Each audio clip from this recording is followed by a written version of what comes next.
এদিকে অনুসন্ধানে দেখা গেছে পেনশনার হত্যার ঘটনাও একে একে বাড়তে শুরু করেছে। 2007 সালে একজন পুরুষ পেনশনার আর 2008 সালের 12 আগস্ট ডকল্যান্ডে প্রাণ হারান এক মহিলা পেনশনার।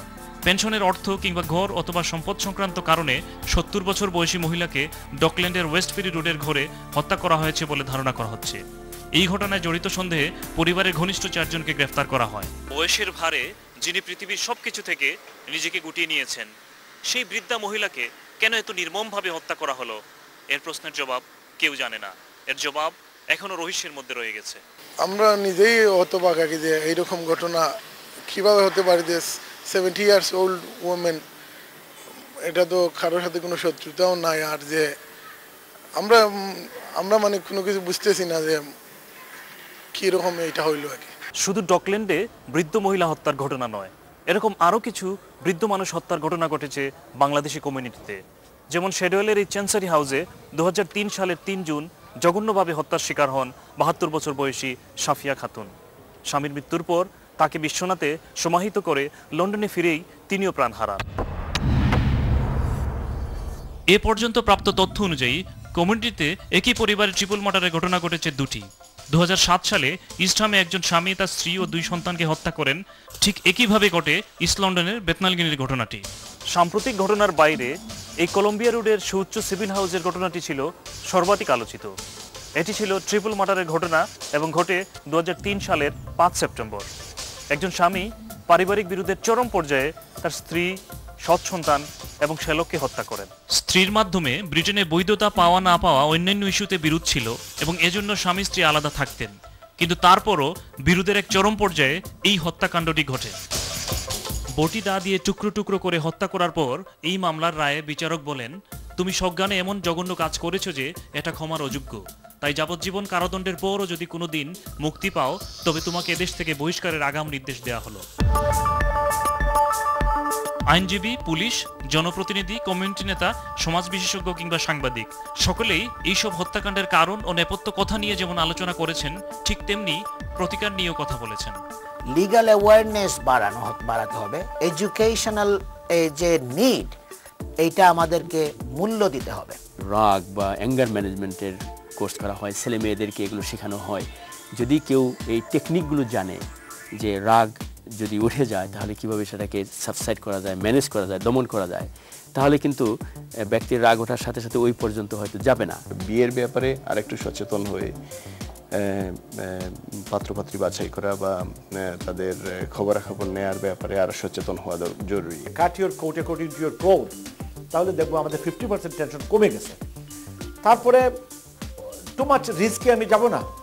আমার খেয়ে পরে বেঁচে থাকার মতো যে অবস্থা আছে সেই অবস্থার মধ্যে আমি থাকি। ফার্স্ট অফ অল অ্যাওয়ারনেস, আর সেকেন্ডলি আমাদের যে সোশ্যাল ইন্ডিভিজুয়ালি এবং কালেকটিভলি আমাদের যে সোসাইটি, আমাদের যে সমাজ থেকে কিন্তু একটা স্ট্রং একটা ভয়েস আসতে হবে।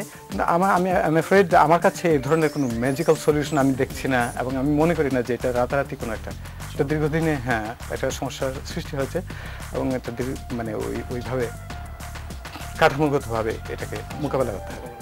নৈতিক শিক্ষা, ধর্মীয় অনুশাসন মেনে চলা ও পারস্পরিক শ্রদ্ধা ভালোবাসার উপর জোর দিয়েছেন অনেকেই। কারো ভিতরে যদি আল্লাহ ভীতি যদি থাকে, যে মানুষ হত্যা করাটা একটা জঘন্য অপরাধ এবং এটার জন্য শুধু দুনিয়াতে না আখিরাতে তাকে শাস্তি ভোগ করতে হবে, তাহলে কিন্তু এই যে আল্লাহর ভয়টা তার ভিতরে একটা কাজ করবে। যেমন আমরা রোজা রাখি, রোজার মধ্যে দুনিয়াতে কেউ আমরা দেখে না, কিন্তু তারপরে আমরা কিন্তু খাই না, কারণ আমরা মনে করি যে আল্লাহ আমাদেরকে দেখছেন। তো এটা একটা মানসিক একটা অনুভূতি সাবকনশিয়াসলি যদি কারোর মধ্যে থাকে, তাহলে স্বভাবত এই জাতীয় খারাপ প্রবণতা বা হত্যা করার দিকে এগিয়ে যাওয়ার রাস্তাটা বন্ধ হওয়ার সম্ভাবনা খুবই বেশি। আমার ক্ষমতা আছে, আমি সপ্তাহে 200 পাউন্ড আর্নিং করছি, আমি 100 পাউন্ড হয়তো বা 50 পাউন্ড হয়তো আমি ঋণের জন্য আমি পে করতে পারবো। কিন্তু দেখা যায় কি যে ঋণ এমন হয়ে গেছে, আমার 200 পাউন্ড আমার সপ্তাহে দিতে হচ্ছে, খালি ঋণ পরিশোধ করতে হচ্ছে। তখনই আমার ক্যাপাসিটিটা আমার এমন হয় যে ক্যাপাসিটির বিয়ন্ডে চলে গেছে এভরিথিং। তখন এইসব যাতে আমি না করি। হাজব্যান্ড ওয়াইফ পরস্পরের কাছে আয়নার মতো ওপেন হওয়া দরকার। হাজব্যান্ডের ফ্যামিলি যদি সাহায্য দরকার হয়, অবশ্যই ওয়াইফ জানা দরকার এবং দুইজনে মিলে সাহায্য করা দরকার। কোনো কারণে যদি ওয়াইফের ফ্যামিলিতে সাহায্য দরকার হয়, সেটাও সবারই জানা দরকার। পরিবারের মধ্যে যখন গোপনীয়তা এসে যাবে, তখন কিন্তু গোপনীয়তা থেকে সন্দেহ শুরু হয় এই জন্য ফাইন্যান্সিয়াল লেনদেন, আদান প্রদান, সাহায্য সহযোগিতা যা কিছু হওয়া দরকার এগুলো হাজব্যান্ড ওয়াইফ একসাথে মিলে জানা দরকার, পরামর্শ করা দরকার। বেনিফিট সমস্যা, এই যে আপনার কালচারাল প্রবলেম, এই যে আপনার আমরা যেটা দেখেছি পরকীয়া সমস্যা, হ্যাঁ, এই যে একটা ফ্রি সোসাইটি। ইভেন অনেক সময় এও দেখা যায়, আমি আরেকটা জিনিস আপনাকে বলি, এটা আমি দেখেছি যে ছেলে বা মেয়ে নষ্ট হয়ে গেছে এখন, হ্যাঁ, মেয়ে তার চরিত্র নষ্ট হয়ে গেছে, বাইরে ঘোরাফেরা করতেছে, বাবা এখানে বাধা দিচ্ছে, মায়াটা প্রপারলি এখানে লুকাফটা করতেছে না, এটা নিয়ে দ্বন্দ্ব। ছেলে নষ্ট হয়ে গেছে, বাইরে ড্রাগ খাচ্ছে, অশ্লীলতা করতেছে, বাবা এখানে বাধা দিচ্ছে, মা এখানে খুব কড়া শাসন নিচ্ছে না, এটা নিয়ে দ্বন্দ্ব হয়। তবে পুলিশ মনে করে ছোটখাটো ইস্যু যখন বড় হতে থাকবে তখনই আগেভাগে পুলিশ বা বিভিন্ন এজেন্সিকে জানানো দরকার। The police want to be part of the community that we serve, you know, and that's key to it. We serve the community, but we need help from the community. So was there a brother, was there a sister, was there an uncle, was there an aunt, was there a leader within the community that actually saw something happen? What did they do about it? Can they assist us? Can they come forward and help us in relation to try and find out what happened, and hopefully we can intervene early? And I think the community itself has a responsibility, as I've said earlier, to engage in the family environment and to find out if things are happening, and if they don't like what's happening, and if there is domestic violence or physical abuse, to come to the police and tell us about it, or get other agencies involved in that. And I think with the assistance of the community, and in particular the Bangladeshi community, that's what we're talking about, some of this can be eradicated, but we have to have the help of the community. We have a responsibility to make sure the citizens of this area are safe. We can only do that if people are themselves coming forward to make themselves safe. So if you're working in a working environment, making sure that if 2-3 people have issues, the people responsible, the managers or the owners of the restaurant, provides an environment that is safe. So it's creating a safe environment in the workplace. If there is an issue, dispute in the family, is making sure the families are able to intervene when the trouble is little. অন্যদিকে প্রথমে পুলিশে যেতে সংকোচবোধ করলেও social সার্ভিসও গোপনে এ ব্যাপারে সহায়তা দেবে। Suppose একজন হাজব্যান্ড যদি ভায়োলেন্স ইউজ করেন উনার ওয়াইফের উপরে, অথবা ইনডাইরেক্টলি যদি উনি থ্রেটও দেন, তাইলে কিন্তু এটার এগেনস্টে ওরা কিন্তু কোর্টে সাহায্য নিতে পারেন। সলিসিটরে গিয়ে যদি ওরা যদি কোর্টে যদি একটা দরখাস্ত যদি করেন যে হ্যাঁ আমি প্রোটেকশন চাচ্ছি যাতে আমার হাজব্যান্ড আমাকে অ্যাবিউজ না করেন, তো বা কার থ্রুতেও আমাকে যাতে আমাকে ইন্টিমিডেট না করা হয়, হ্যারাসমেন্ট না করা হয়, তো সেই ক্ষেত্রে কিন্তু কোর্ট, এদেশের যে কোর্ট সিস্টেম ম্যাট্রিমোনিয়াল অ্যাফেয়ার যে ডিল করে, হাইকোর্ট হোক আর কাউন্টি কোর্ট হোক, ওরা কিন্তু প্রোটেকশন দিয়ে দেয়। তো এটা হচ্ছে একটা মেইন একটা প্রোটেকশন, লিগ্যাল ওয়ে।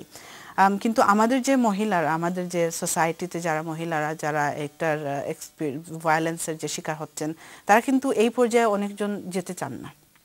তো হোয়াট ডু ইউ ডু? এরা আউট অফ ফিয়ার, যে ওরা ভয়, অথবা সমাজের যে স্টিগমা যে আমি যদি যাই আমার মা বাবা কি বলবেন আমাকে, এ ধরনের কিন্তু অনেকটা মন মানসিকতা কাজ করে। তো সেই ক্ষেত্রে ওরা কিন্তু সোশ্যাল সার্ভিসের মাধ্যমে ওরা কিন্তু সাহায্য নিতে পারে গোপনে।